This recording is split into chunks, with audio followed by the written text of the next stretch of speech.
네, 새해 들어서 가파른 상승 랠리를 그려갔던 반도체가 오늘은 좀 쉬어가고요. 그 자리를 이 방산, 조선 쪽이 메꾸고 있는 모습입니다. 트럼프 대통령의 발언으로 다시 불붙은 지정학적 리스크 속에서 한동안 조정받았던 방산주들이 또 새로운 모멘텀 받아가고 있는 상황인데요. 이 방산주 랠리 어디까지 얼마나 이어질 수 있을지 점검해 보도록 하겠습니다. 파이낸셜 리서치 박철순 대표 모셨습니다. 안녕하세요. 네, 안녕하세요. 트럼프 미국 대통령이 이제 내년 국방 예산을 예정보다 50%나 늘리겠다라고 주장을 했습니다. 이에 따라 방산주, 국내 증시에서도 그렇고 미국 증시에서도 동반 강세 흐름 보이고 있는데 이렇게 국방비 확장한다라는 내용 실현 가능성이 얼마나 있는 건지 궁금하고요. 앞으로 방산 섹터에는 어떤 영향을 미치게 될까요? 네, 일단은 이제 트럼프 대통령이 국방비를 정말 어마어마한 수준으로 끌어올리겠다. 그래서 달러 기준으로 봤을 때는 1.5조 달러, 우리나라 돈으로 보면은 앞서 말씀해 주신 것처럼 한 2천조에 가까운 어마어마한 돈인데 사실상 이게 지금 현실 가능성이 있을지는 조금 더 지켜봐야 되는 상황입니다. 하지만 일단 국방비를 강하게 늘린다는 것 자체가 방산 섹터에게는 상승 모멘텀이 될 수 있기 때문에 오늘 대다수의 방산주들에게는 온기를 불어넣어주고 있는 상황이라고 보시면 될 것 같습니다.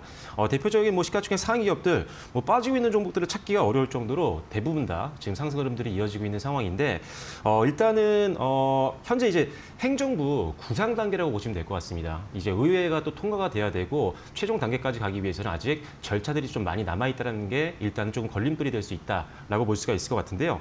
사실 미국 의회 같은 경우는 매년 이제 말에 국방수권법이라는 게 이제 통과가 됩니다. 여기 안에 국방 관련된 내용들도 포함이 되게 되는데 사실 지난달에 이제 국방수권법이 이제 대통령 서명이 끝났잖아요. 그래서 네. 아마 제약바이오 하시는 분들은 여기에 생물보안법이 포함됐던 거 아마 기억하시는 분들도 있을 겁니다. 그래서 일단 최근에 좀 끝났는데 그렇다면 이제 국방수권법 안까지 들어가서 최종 승인이 나기까지는 좀 기간이 좀 많이 남아 있을 수 있다라는 점. 물론 조기에 또 의회에서 결정이 날 수 있는 추가적인 내용이 있을 수 있겠지만 일단은 그것들은 확인을 좀 해봐야 될 것 같고요.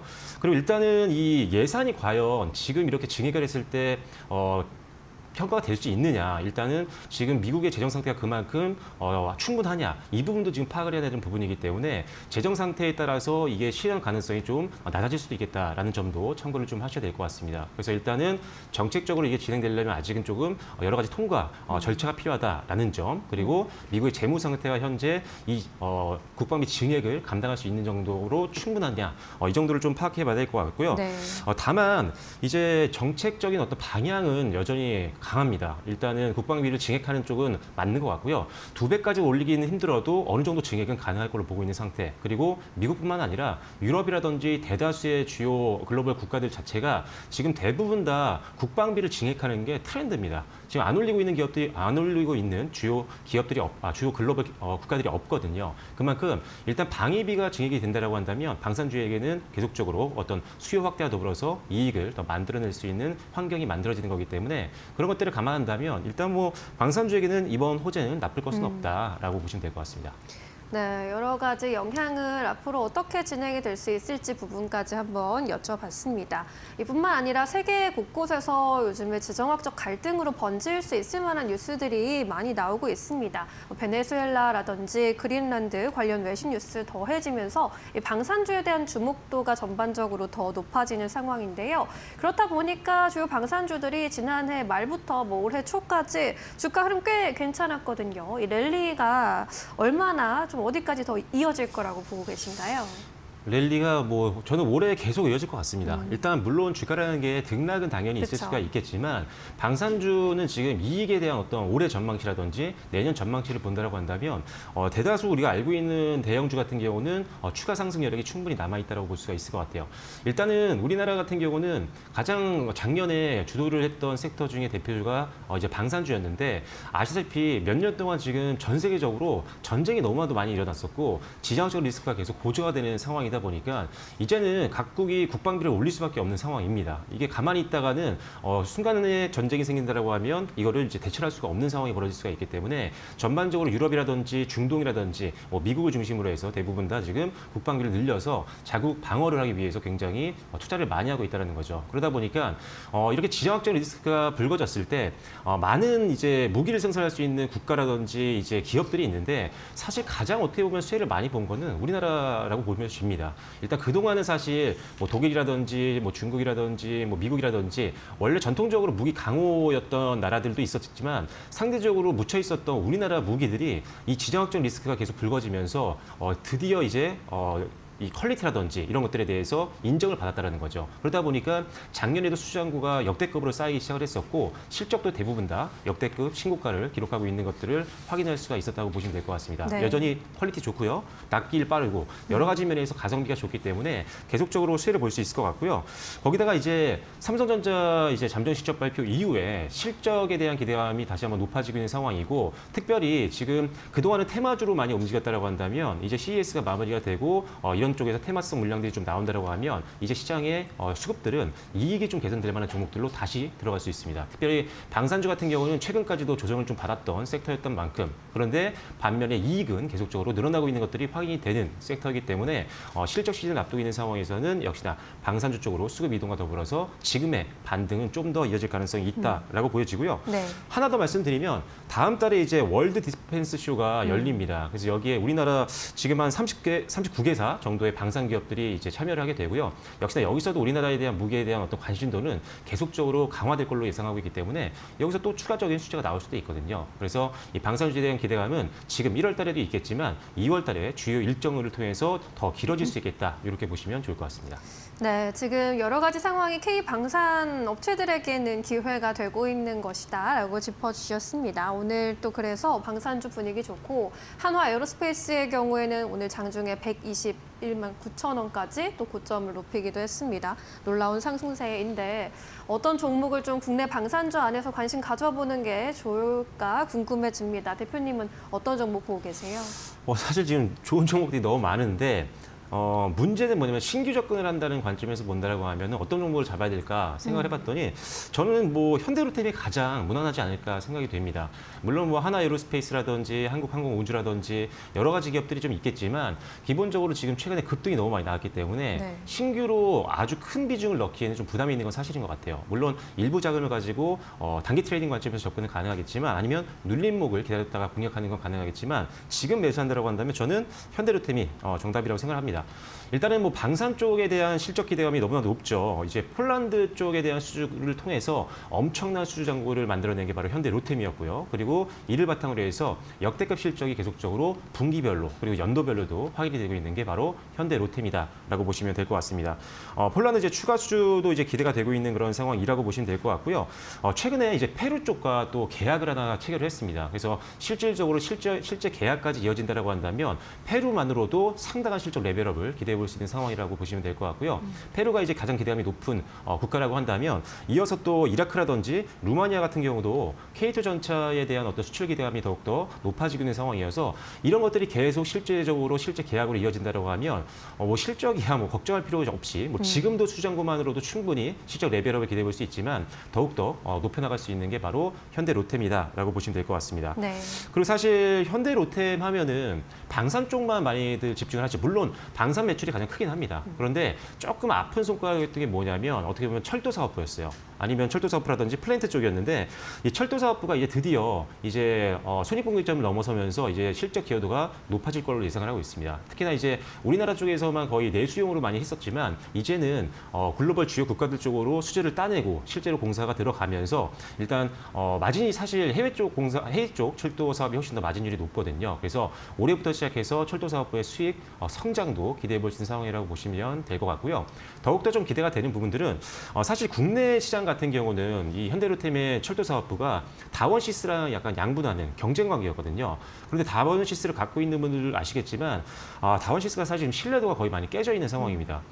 국내에 이제 어떻게 보면은 포스코 ENC와 2019년도에 계약했던 것들도 지금 이제 끝났거든요. 계약이 네. 종결이 됐다는 뉴스를 오늘 아마 보신 분들도 있을 텐데 금액적으로 한 1,138억 원 정도라고 합니다. 그래서 이런 계약도 무산이 됐고 특별히 이번만이 아닙니다. 이제 한국철도공사와 여러 건의 이제 수주 계약을 했었는데 거의 뭐 지금 60% 이상이 안 되고 있는 상황이거든요. 그래서 지금 정부에서도 계속 이 압박을 하고 있는 상황이고 실질적으로 이제 뭐 징계라든지 여러 가지 법적인 절차가 남아 있을 것 같습니다. 그래서 그렇다면 당연히 추가적인 수주 같은 경우는 현대 로템으로 올 수밖에 없는 상황이겠죠. 그래서 반사이익을 뭐 경쟁사의 어떤 악재는 좀 아쉬운 상황이지만 결과적으로 현대 로템 쪽에서는 반사이익을 볼 수 있는 부분이기 때문에 철도사업부 쪽으로도 기대감이 좀 있는 기업이어서 현대 로템 보시면 좋을 것 같고요. 지금 이제 반등 나오고 있는데 최고가까지는 아직 룸이 좀 열려 있습니다. 큰 변동성 없이 올라가고 있는 구간이기 때문에 충분히 매수 가능하다고 보여지고요. 1차적인 목표가는 한 25만 원 정도 선으로 보시면 좋을 것 같고요. 손절 라인은 121선 좀 이탈했을 때 한 19만 원 정도 선 미만으로 내려왔을 때는 일단은 현금화를 고려해 보시면 좋을 것 같습니다. 네, 관심 가져가 볼 만한 종목으로 현대 로템 짚어주셨고요. 가격 전략까지 알려주셨으니까요. 챙겨가 보시면 좋을 것 같습니다. 방산을 보면 요즘에 또 함께 언급이 될 수밖에 없는 것이 또 우주항공 모멘텀인데 스페이스 X 상장 모멘텀 등이 저는 좀 단기적인 테마가 아닐까 싶었는데 우주항공 섹터 안에서 확장이 일어나면서 뭐 주도주 역할까지 해주는 모습입니다. 우주항공 쪽을 봤을 때 최근의 흐름이나 이제 투자의 트렌드를 좀 분석해 본다면 어떻게 볼 수 있을까요? 일단 사실 이제 스페이스X 기대감이 가장 크긴 했었잖아요. 그래서 사실 많은 분들이 실제로 걱정을 많이 하셨을 것 같아요. 이제 이 테마가 언제 꺾이나. 그래서 그렇다면 차익 매물 나오면서 뒤늦게 들어가신 분들 같은 경우는 단기에도 손실권으로 갈 수 있는 그런 확률이 높기 때문이었는데 사실 우주항공이 테마성이 좀 워낙 강했던 또 섹터였기 때문에 더 이제 우려감이 더 있었습니다. 하지만 우주항공 쪽도 이제는 테마성이 조금씩 많이 줄어들고 있는 것 같고요. 그다음에 오히려 이제 산업에 대한 성장, 구조적인 성장을 좀 기대해 볼 수 있다라고 보고 있는데 아무래도 앞서 방산 쪽을 말씀드릴 때 언급드린 것처럼 전반적으로 전 세계 주요 국가들의 어떤 안보에 대한 위기감이 굉장히 높아지고 있고 그러다 보니까 우주 쪽 관련해서도 그러면 위성 같은 경우도 사실 군사용으로도 사용할 수 있고 여러 가지 면에서 안보와도 굉장히 직결되는 부분들이 많이 있거든요. 그래서 실질적으로 주요 국가라든지 아니면 기업들 같은 경우도 계속적으로 이 우주항공 쪽에 베팅을 많이 하고 있는 상황입니다. 실제로 지금 정부 같은 경우는 우주안보에 대한 예산을 계속적으로 늘려나가고 있는 상황이기 때문에 네. 정책적인 수혜도 볼 수 있다라고 보시면 될 것 같고요. 그리고 글로벌 우주 탐사라든지 위성 통신 인프라 같은 경우도 정부뿐만 아니라 기업적인 차원에서도 계속적으로 투자를 하고 있죠. 특히나 이제 민간 우주선이라든지 발사체 기술이 엄청나게 지금 혁신을 하고 있는 상황이다 보니까 이제는 민간 기업들이 진출한다라고 하면 이제 본격적으로 시장이 엄청나게 성장을 확장할 수 있다라는 어떻게 보면 시발점이 될 수 있다. 이렇게 볼 수가 있습니다. 그래서 민간 기업들의 참여도 상당히 시장을 강하게 키울 수 있는 요인이 될 수 있다라고 보시면 될 것 같고요.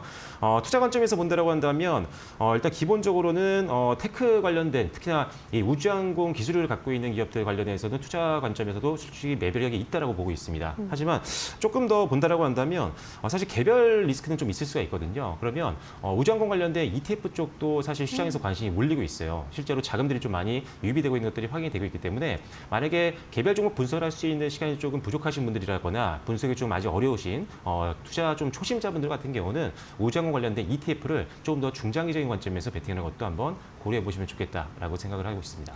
네, 우주항공이 이제 더 이상 테마성 움직임이 아니라 좀 섹터로서 자리매김을 하고 있는 느낌인데요. 관련해서 볼 수 있는 부분들 살펴봤고요. 방산 그리고 우주항공 전망까지 좀 함께 묶어서 본다면 국내 증시에서는 어떤 기업들이 좀 가장 유명하다고 보시는지, 유망하다고 보시는지 궁금합니다. 일단은 우주항공 하면 딱 사실 세 개가 많이 떠오르죠. 하나 에어로스페이스, 그다음에 하나 시스템, 그다음에 한국항공우주인데 저는 요 셋 중에 고르라고 한다면 일단은 하나 에어로스페이스와 그다음에 하나 시스템입니다. 왜 그러냐면 일단은 우주항공 쪽 테마만 보는 게 아니라 방산 쪽과도 좀 직접적인 연관이 있는 기업들을 하시는 게 변동성에서 훨씬 강할 수 있고 특히나 방산 쪽은 실적이 굉장히 잘 나오기 때문에 이게 굉장히 주가의 방어적인 역할을 해줄 수 있는 부분들이 분명히 있습니다. 실적에서도 캐시카우 역할이 탄탄하기 때문에 하나 에어로스페이스 같은 경우는 물론 당연히 방산과 우주항공 쪽 모두 다 지금 베팅을 하고 있는 기업이고 방산우주 통합 포트폴리오를 가진 대표 대장주이기 때문에 뭐 방산주라든지 우주항공이 움직일 때 가장 먼저 또 움직이는 대장주로서 계속 관심이 필요하다고 생각이 되고 있고요. 하나 시스템 같은 경우는 일단은 뭐 레이더라든지 전자전 이런 것들이 현대 전쟁에서 굉장히 지금 부각이 되고 있는데 여기서 굉장히 유용한 기술력을 갖고 있는 기업이다 보니까 방산 쪽에서 계속 부각이 될 수 있는 그런 솔루션 기업이다라고 생각하시면 될 것 같고 그리고 이제 시스템 쪽에서 강세다 보니까 반복적으로 수주가 가능하다는 장점도 있습니다. 그래서 실적 기대감은 점점 더 높아지고 있는 상황이어서 이런 대형 대표주들 중에서는 하나 에어로스페이스와 그다음에 하나 시스템을 보시면 보시면 좋을 것 같고 너무 많이 올라서 사실 장중에 조금 이제 주식을 계속 못 보시는 분들이라면 매도 타이밍을 잡기가 좀 어려울 수도 있습니다. 네. 그렇다면 중소형주로 가시는 것도 좋은데 사실 굉장히 많이 올라오긴 했습니다. 기본적으로는 코치 테크놀로지라는 회사가 있는데 이 회사 같은 경우는 지금 반등이 좀 나오고 있는 상황이고 지금 고점까지는 아직 룸이 많이 열려 있는 상황이거든요. 그래서 지금 한 2만 원대 바로 아래에서 움직이고 있는 상황인데 지금 가격이라면 충분히 매수 가능하다. 왜? 121선과 21선 위에서 지금 이제 안착이 된 상황이거든요. 그래서 지금 매수하신다면 일단 9월 고점 정도인 22,000원 정도, 뭐 길게 보시는 자금이라고 하신다면 한 26,000원 정도 역대 최고가 부분까지도 한번 보시면 좋겠다라고 말씀을 드리도록 하겠습니다. 네, 코치 테크놀로지까지 또 관심 가져가 볼 만한 종목 슈퍼시였습니다. 이렇게 여러 가지 상승 모멘텀이 있고 좋은 종목들도 많긴 한데 이 섹터 내에서 긍정적인 내용이 많고 좀 유의해야 할 만한, 좀 주의해야 할 변수는 없을까요? 역시나 가장 큰 변수는요, 많이 올랐다는 겁니다. 그쵸. 지금 그래서 제가 이제 공격적으로 많은 뭐 예를 들어 뭐 30%, 40%한 종목에 굉장히 큰 비중을 많이 넣으시는 분들이 있는데 이 자체가 나쁘다는 게 아니라 급등한 종목들은 항상 단기성 차익 매물이 나오게 되면은 흔들릴 수밖에 없습니다. 그런데 이거를 또 여유 자금이 아닌 단기 자금을 가지고 지금 큰 비중을 실으면 단기에 회복하기가 좀 어려운 손실권으로 갈 수가 있기 때문에 지금이라면 단기적인 트레이딩 좀 익숙하신 분들이라면 앞서 말씀드린 지금 최고가를 찍고 있는 하나 에어로스페이스라든지 하나 시스템 이런 것들을 건드리셔도 되겠지만 그게 아니라면 앞서 말씀드린 코치 테크놀로지처럼 이제 반등이 나오고 있는 중간쯤에 있는 종목들 그리고 상반까지 좀 룸이 열려 있는 종목들을 보시는 게 좋겠다라고 말씀드리겠고요.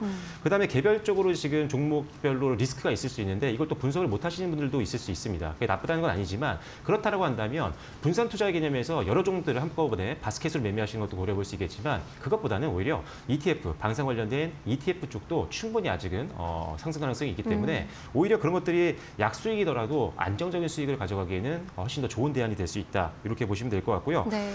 그리고 이제 시간이 지나면 지금 우주항공이라든지 방산 쪽 일정들도 있었고 테마들이 형성이 됐기 때문에 부각이 되고 있지만 또 다른 테마가 또 이제 부각이 되면 이것도 또 시세라질 겁니다. 그렇게 된다고 하면 결과적으로는 개인적으로 개별 종목의 어떤 힘으로 가야 되는데 그렇다면 당연히 실적 기대감이 있는 종목들이 중요합니다. 분기별로 실적이 최근에 성장하고 있는 기업들 그리고 4분기와 올해 실적 기대감이 있는 종목들 위주로 베팅을 해놓으셔야 여러분들이 실적 시즌에 흔들리지 않고 좀 더 안정적인 수익을 만들 수 있다는 점 기억해 보시면 좋을 것 같습니다. 네, 좋습니다. 방산주 랠리 어디까지 갈 수 있을지 이 안에서 투자 전략 어떻게 잡는 게 좋을지 이야기 나눠봤습니다. 잘 참고해 보시기 바라겠습니다. 대표님과 여기서 인사드릴게요. 자세한 설명 고맙습니다.